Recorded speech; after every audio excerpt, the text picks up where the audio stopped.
covering all the news from every dark corner of the universe.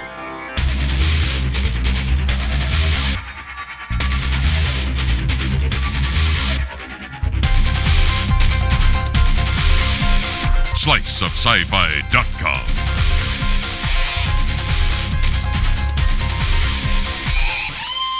Hey, welcome everyone to another Slice of Sci-Fi. I'm Michael Armenenge. I'm Ben Raggington. And I'm Megan Zier. And I'm Keith Lane.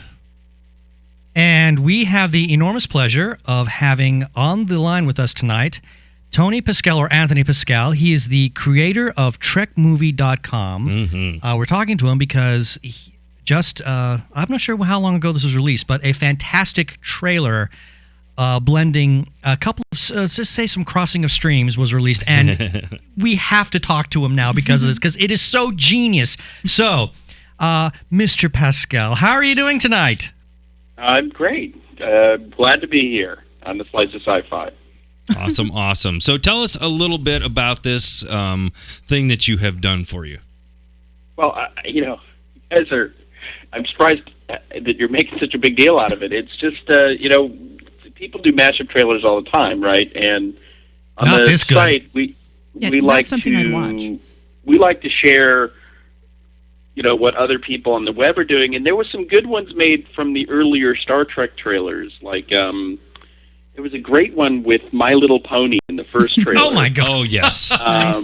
That was like Pony Into Darkness or something like that. Yes. And so after the new international trailer came out, I just started goofing around, searching on the web to find, I assumed there was going to be fun mashups, right? And I couldn't find any. And I'm like, why didn't anyone? And it's hard. It was longer and it had a lot of dialogue in it, which makes it a little harder to make a mashup. Mm-hmm. But I thought that shouldn't stop anyone, so I should make one. And so I just thought, and then I don't know why I thought of doing, bringing in Marvin the Martian and doing Duck Dodgers, but I just always thought. The Benedict Cumberbatch, there's something about him and Marvin the Martian that, And so I did a little test where I kind of put his voice against Marvin the Martian, and it just looked funny, and I thought, okay, well, that's good. Well, especially since Marvin has no mouth. It was brilliant. Well, I tell you what, since we're talking about it, getting into it a little deeper, let's actually run the trailer, and then we can chat about it a little bit more after that. Okay, here we go. You think your world is safe. It is an illusion. Enjoy these final moments of peace.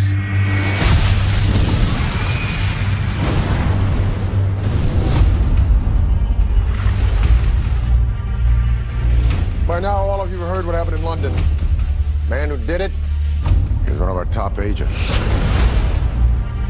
Your commanders have committed a crime I cannot forgive. None of you are safe. Clear the road!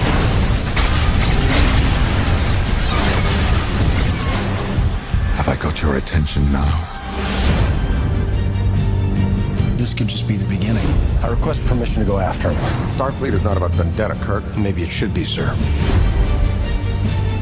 Jim, you're not actually going after this guy, are you? I have no idea what I'm supposed to do. I only know what I can do. We're gonna do this. We gotta do it now. We will not fit. We'll fit! We'll fit! I told you we fit. I am not sure that qualifies. I watched you murder innocent men and women. I will make you answer for what you did. You have no idea what you have done. I will walk over your cold corpses.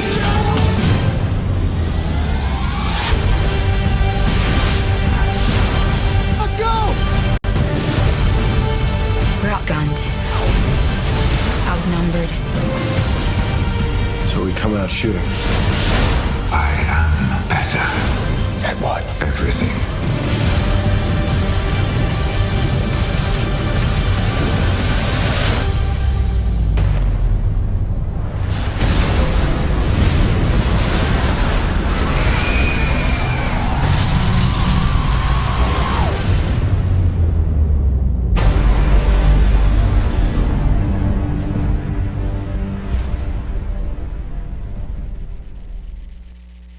Oh, my gosh. that was absolutely awesome. That is so That's awesome. amazing. Yeah, can I It just is say before we get incredible. into it, I would so watch a full theatrical release. That's of that. true. I would too. I was there. I'm on it. It's like, holy cow! What a great rebranding of Duck Dodgers. You know?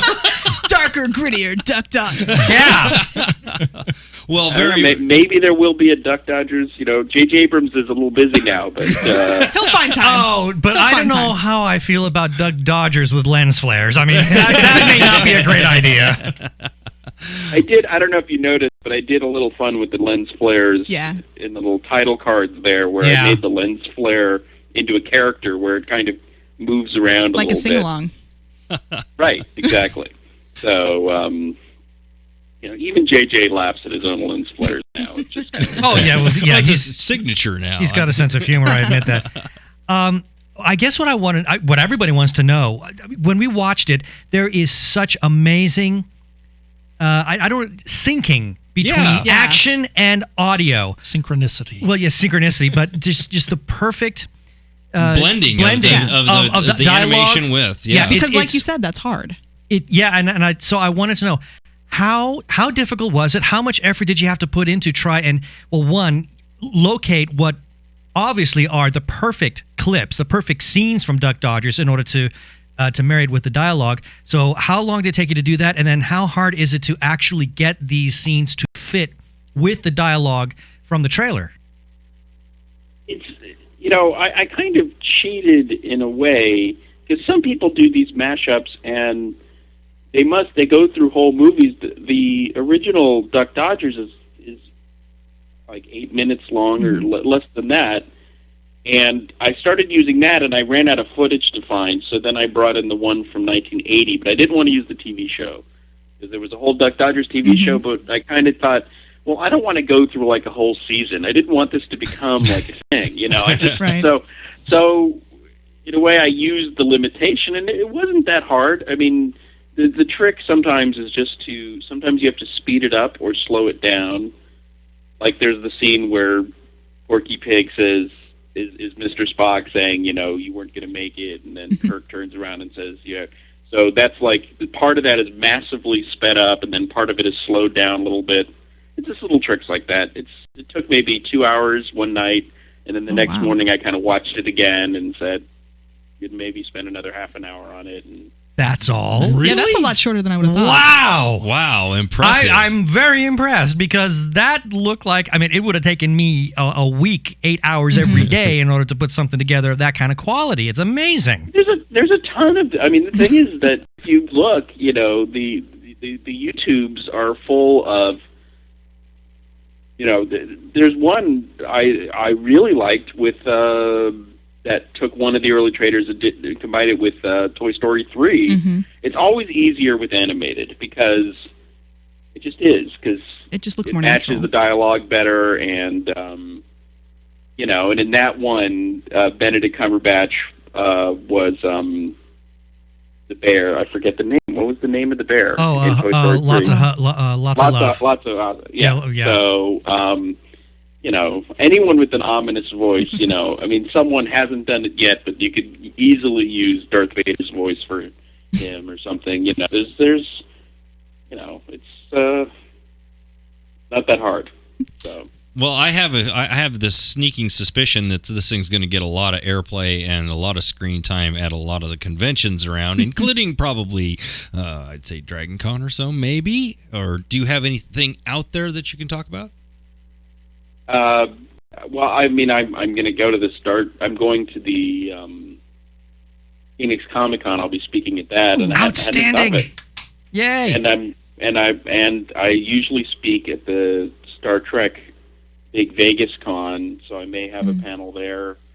And but I hadn't even thought if I'd bring this. I mean, it's always weird at a convention to say, okay, now everyone, let's stop for 2 minutes, and you're just sitting there and everyone's watching it. I don't know, it just feels awkward. So maybe before my panel I might show it. I think it'd be you know. I think it'd be a great it'd get a opener. kick. I think it's an awesome opener. Yeah. Absolutely. It's these weird little things that always catch fire and take off. You know, you work doing all these things that I mean, I'm speaking for myself too, and it's always these weird little offshoots that seem to catch fire and go crazy.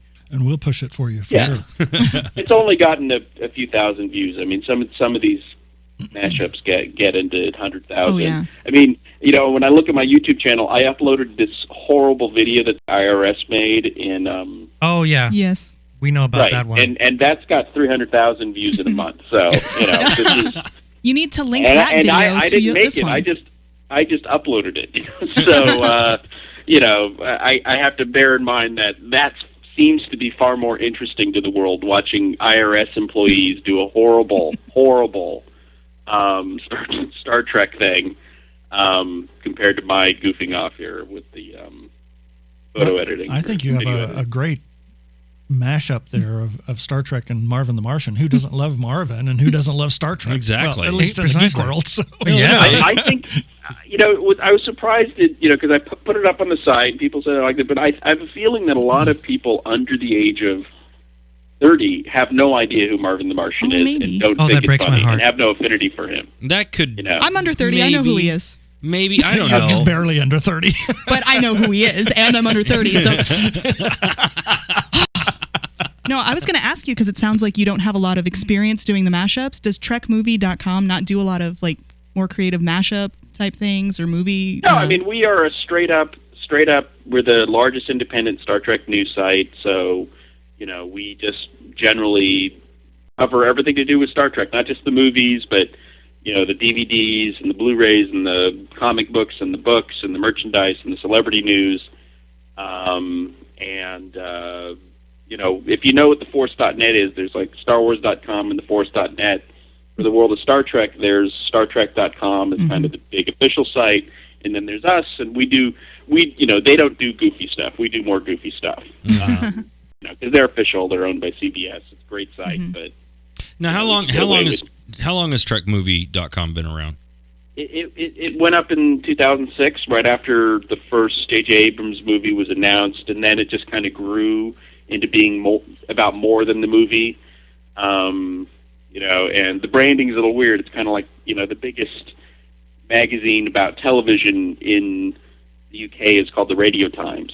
Right. It started back in the old days, and so we became, about anything Star Trek, if it has anything to do with Star Trek, we cover it. We cover fan films. We just did a whole big article and then kind of an exclusive announcement on this cool fan film called Star Trek Continues, which has James Doohan's son playing Scotty and Grant Imahara from Mythbusters playing Sulu. And so we have the first look at that. So we kind of look at the official Star Trek and kind of unofficial stuff that fans are doing. So if you're a Star Trek fan, we just try to say, here's what's happening in the world of Star Trek for you. And we do exclusive news, and we try to do some spoilers, but we don't want to, we don't try to spoil the movie for you people too much. So, okay, just to kind of get a backstory on you, when did you get a sense that you were a Star Trek fan? I mean, I don't know what term you like to use, Trekker or Trekkie. I don't know. And I was about to say, follow-up question, are you a Trekker I or a Trekkie? I'm. The irony is, I don't get worked up over Star Trek. Is not a lifestyle. Okay, it is not. Speak it's for a yourself. And for in case you don't know, Megan is wearing a Star Trek I T-shirt am. right now. Yes. Yes, she has the ears on and everything. It's great. Well, that's great. I'm all for that. But I was a fan. It was a great. I as a kid, I started with the animated series, then the original series, and the movies, and then the next gen, and then what are you going to do? And I kind of became a bit of a born again Trekkie in that in the '90s I kind of stopped being a Trekkie, and then I got back into it in the 2000s, and I rediscovered Deep Space Nine through Netflix, and I kind of got back into it. The new movie was announced. I had some time on my hands. I thought no one's really covering it well, so I'll make a website, and then I got to know the people behind the movie, so I've met everyone. I've met J.J. Abrams and Bob Orsi and all the actors, and I was just down at Paramount yesterday looking at the new video game, and it's been really exciting to be go from that day where I thought, oh, I'll just make a website, and now I'm like, I'm going to the London premiere of the movie. It's all exciting. Well, Wow. you mentioned that you had a chance to look at the video game, so I assume you saw the incredible video that William Shatner did with the Gorn. Oh, God, that was, yeah. I had a big chat with the guys about that, and they were, I was just telling them that was the smartest thing they've ever done. And it was hilarious and great viral marketing on their part. And because it was everywhere, and Shatner is such a great guy for doing it. He's, he knows exactly how to take himself in the right level of serious and not serious. Yeah, absolutely. And so it was, and they, I was talking to them about how they had to make the suit. They put a lot of effort into it. I mean, it looks fun, but they, Yeah, it wasn't spent a just lot thrown putting together. it together. Yeah, it wasn't just thrown together. This was a very, very big undertaking. I watched or read some behind the scenes on it, and it was amazing how much detail they had to do in order to get it to be right, including going back through the choreography again. Oh, right. Yes, of the world's slowest fight scene. Yes, exactly. So, And then they had to slow it down even more just so they could get it right. Yeah, I made the comment the first time I saw that video. I thought, wow, the Gorn is moving at the exact same speed this time as he did back in the 60s. He hasn't changed a bit. and unfortunately, they didn't bring back the original guy who played the Gorn, who's still alive and goes. Oh, yeah, he does tours over at Vasquez Rocks. Yeah. That's right. He takes people out there and shows them all the locations, and this is where I stood when I was fighting Kirk. Now here's a great anecdote. So yeah, he's happy doing that these days. It's funny, the Gorn appeared in one episode of Star Trek, And yet he's iconic now. And and it was a kind of it was a 1960s guy in a rubber suit, and yet it was so popular and when they made the new video game, they could have used Klingons or some other maybe more famous villain, but they went with the Gorn, and I think it was a great idea. And after playing the game, I had a chance to play the game, and it's a really good game. And I'm now writing up my kind of first impressions, but I'm very excited about the game. Well, what I found fascinating is that it looks like they actually made the Gorn kind of a badass as opposed to kind of the... it was kind of cool. Well, they made the Gorn a whole... The Gorn in the TV show that we saw in Arena was just one of many Gorn. There's like a dozen different types of Gorn. There's kind of little ones and big ones and female Gorns, sexy Gorns. It's all sorts of Gorns. And Gorns who climb on rocks. Yeah, we're about to break into Armor hot dogs. Yeah. I'm sorry, it was there. I just couldn't pass. So I'm curious. What are your thoughts? Because you said that you were going to write something up. What are your thoughts about being a blogger? I hate to use that word because that's kind of lost a lot of its 90s. meaning. Yeah, it really is. But what's your thoughts about being a writer for the internet, for a website like what you've got now? What are your thoughts on that regarding how it is today, and how ravenous is this Yeah. Star Trek geek audience? There you go. Oh, yeah, that's got to be That's good. the question. Well, it is a endless. They always want more, and I try to give them as much as I can. And luckily, I've had a lot of help from them. Through the site, I've kind of brought people on board to help out. There's a guy who writes comics. There's a guy who writes for books. The guys who writes for toys. Because I'm not an expert in the comics, so I got help from Mark Martinez, and who started his own comics blog. And so, and there's one many example of a science writer, and that's been the most fun for me, is bringing a group of people together who can all try to satisfy all these different needs of the Trekkies, because it is endless how much they want to know, and because it's a very passionate fan base. But then again, they're no different than sports fans. Yeah, You know, I was gonna say, yeah, it's about the same. You know, turn on an AM radio and there's like 92 channels of people just talking about the Lakers. You know, Yeah. and I like sports as much as the next guy, maybe not as much as the next guy, but I really don't want to call into a talk radio show to talk about it, but I get that they do, you know, and it's just the same thing. People dressing up as a Star Trek convention is no different than someone going to a Raider game and dressing up as a, you know, monster Viking thing, you know, or painting their face blue. Yeah, it's still cosplay. Yeah. It's all cosplay. Exactly. And so I love the Trek fans. I think they're great group of people, and it is an endless well. I mean, it really is. I think the Trek fans will be around forever because we got a new generation of Trek fans coming up now again. So yeah, you know, I went to we hosted some screenings after the last movie came out, and I remember we did a screening in Santa Monica.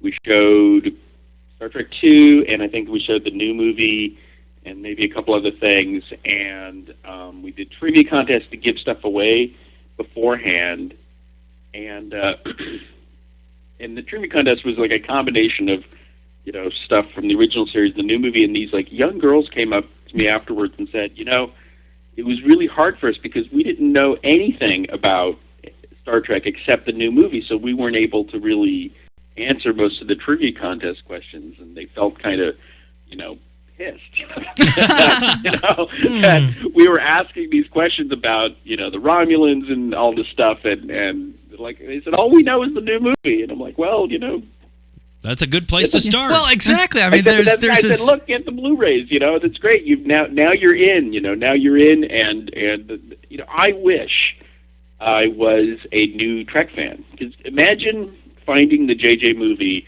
not knowing much about Star Trek, and saying, hey, this is really cool, and then getting the Blu-rays for the original series and watching them for the first time with the new special effects, which is, you know, which and is all great. the awesome. extras and all the behind the scenes and all the cast group. But being able And to it'd be like it would be wonderful to be a new fan. I wish I could have that experience. And then being able to mainline all that wealth of Star Trek television between classic series, animated, next gen, Deep Space Nine, et cetera, and then digest the movies. I mean, it will be very exciting for a brand new fan today. And if you and it's so easy, it's on Netflix streaming. So even if you don't have, even if you don't go for the Blu-rays, which are expensive, you could just sit down and like mainline a whole season of Star Trek in a week. Oh yeah. And you're, you know, that would just be spectacular. I would love to be able to have that experience. You know, I've done that with other shows on Netflix where I find a show that I didn't think I would be into, and then I start watching it, and I go, hey, this is pretty good, you know, and then Lord, you how can't we know stop that. watching Yeah, it. we've been doing the same thing with other television shows. Oh yeah, too. Netflix is just genius for that. I mean, they have done more to breathe life into dead shows. Well, unfortunately, I think then it has to start creating a Netflix anonymous organization group because I'm addicted now. What's interesting, Brandon Braga, who's the co-creator of Star Trek Enterprise and wrote more Star Trek episodes than anyone because he was on Next Gen and Voyager and Enterprise. In an interview recently said that he noted that Netflix tracks who's watching and how much they're watching and what they're watching, and that viewership of Arrested Development, for example, helped convince them to fund new episodes of Arrested Development. Apparently, it's also leading to Jericho coming back in some format. Yeah. And so he's saying, you know, watch Star Trek Enterprise. Now, I don't think Star Trek Enterprise will ever get a 5th season. I'm sorry to say, but there is a fan campaign pushing for it. I think that's great. I say, go ahead and watch it. I would love to see Star Trek get revived. Any of the Star Treks. You know, or, you know, I mean, ideally I'd like to see a new series as opposed to another season of any of the previous ones. Although I like them all, I'd be more excited about. There's something to be said for going forward instead of backward. Exactly. But the point is that you know this ties into the whole Netflix thing, and so you know I say watch Netflix. And it's also on Hulu and on every Star Trek episode is on Netflix, Hulu, and Amazon Prime. So watch all of them at Very once. cool. Well, very quickly, because we got to wrap up things here. Tell everybody where to find you, and are you on the internets and on the social tubes and all that fun stuff? Yeah, so go to, obviously trekmovie.com is the big thing. I also do a lot of tweeting I don't do much on Facebook, so I prefer the Twitter, so that's at TrekMovie. And but the main thing is to follow the site at trekmovie.com, especially if you're interested in the movie, but if you're interested in anything to do with Star Trek, visit trekmovie.com. And thanks for having me. Awesome. Well, thank you so much for being here. And definitely go check out slicesci-fi.com, slicesci-fi.tv. All the links and so forth to this great stuff is there as well. All right, thank you so much, Anthony. We're going to call that a show, and we'll catch you up with you in a couple more days. Okay, great.